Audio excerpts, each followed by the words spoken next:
अच्छी मियाद की नो दुनिया मिटोला ही राखड़ला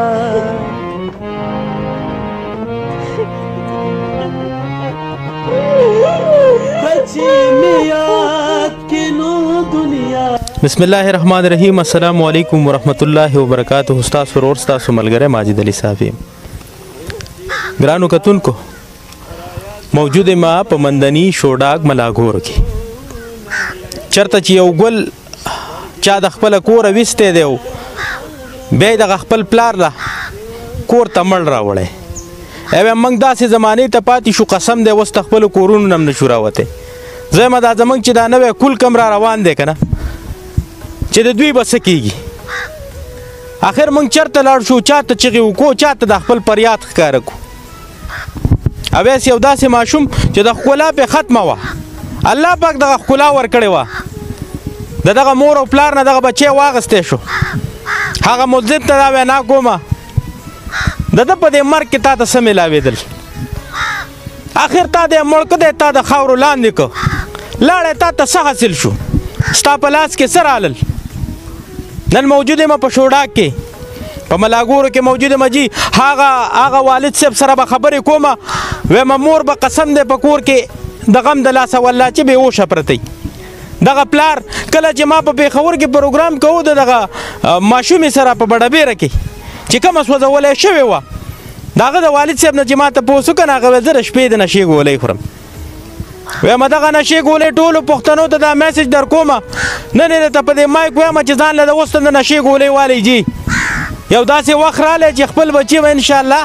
تاسو ته په دغه کندو په نیرونو کې مړه ملاویږي نن په مندړۍ کې د دوی احتجاج و 9 بجې سهار راغلی مې قسم دی ما هغه ریکارډینګ هم ونه کړو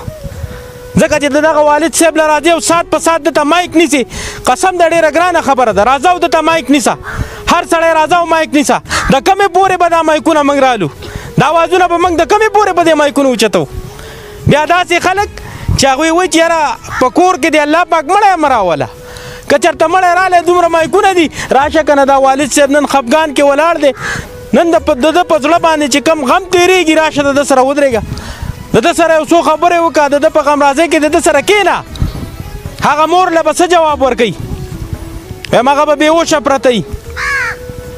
2 بچي او بیا ویس د دغه خاورو لاندې یو ورور پاتې شو دغه ورور هغه ته مایک ور خوا کول هغه په ژړا کېږي وایم دا بچي ډېر په سخته باندې لویږي دوی باندې ډېرې سختې والله چې تېرېږي دا والدین د دوی دپاره څه نه کوي دا والد صاحب په شکور کې د موټرسایکلو مصري دی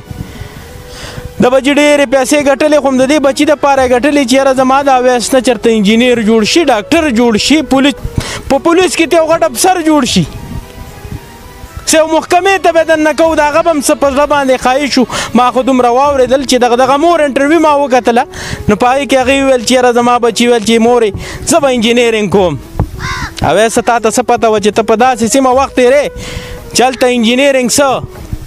چې یو کار هم به د پښتون بچې د نن نه پسونه کې ډېره ګرانه خبره ده بیا د خپلې عدلیې نه هم ګیله کومه چې دغه ملزم به خیر ګرفتار هم شي دومره یقین مې په دغه پولیس ډپارټمنټ باندې شته او کړي هم دي چې دغه ملزم ګرفتار شي نو بیا وله سزا ورکه جج صاحب بیا تې باچا مه جوړوه بیا تې په دغه جیل کې د یو خان مه جوړوه چې هغه نه تا یو خان جوړ کړی او هغه په هغه جیل کې داسې ګرځي او چې بیا راوځي بیا